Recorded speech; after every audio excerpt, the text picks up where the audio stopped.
Universidade Oriental Timor-Leste Unital halau graduação badalasia ba estudante finalista sira hamutuk atus 5 sanulu racing walu.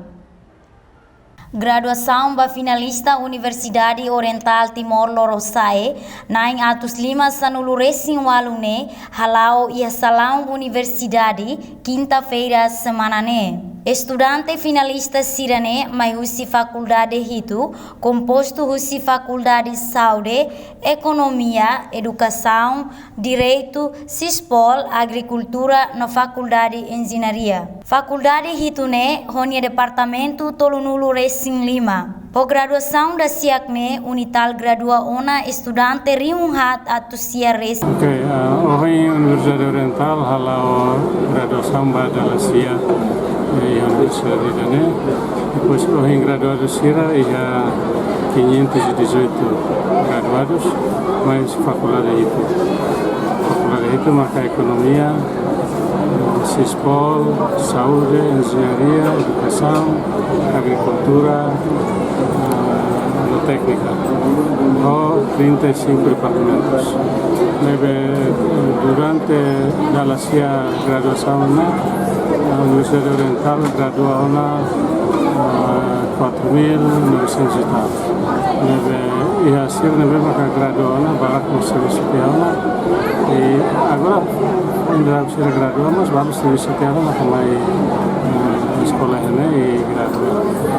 Sira maka melhor ser a minha universidade biasanya sira kau kuat recruta mai ya ne honori ne usir subalu universidade Brasil adalah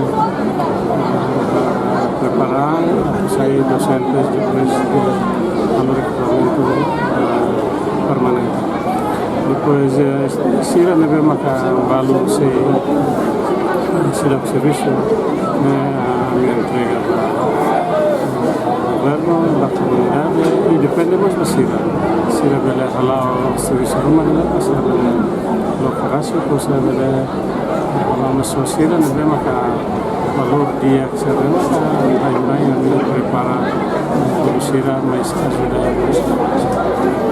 Magnífico reitor hatutang usi graduação ne barak mak serviço ona no balun serviço ona mak ma escola fali balun bele serviço fali iha unital no prepara ang atusai docente permanente sira nebe sidauk serviço universidade entrega ba governo ho comunidade.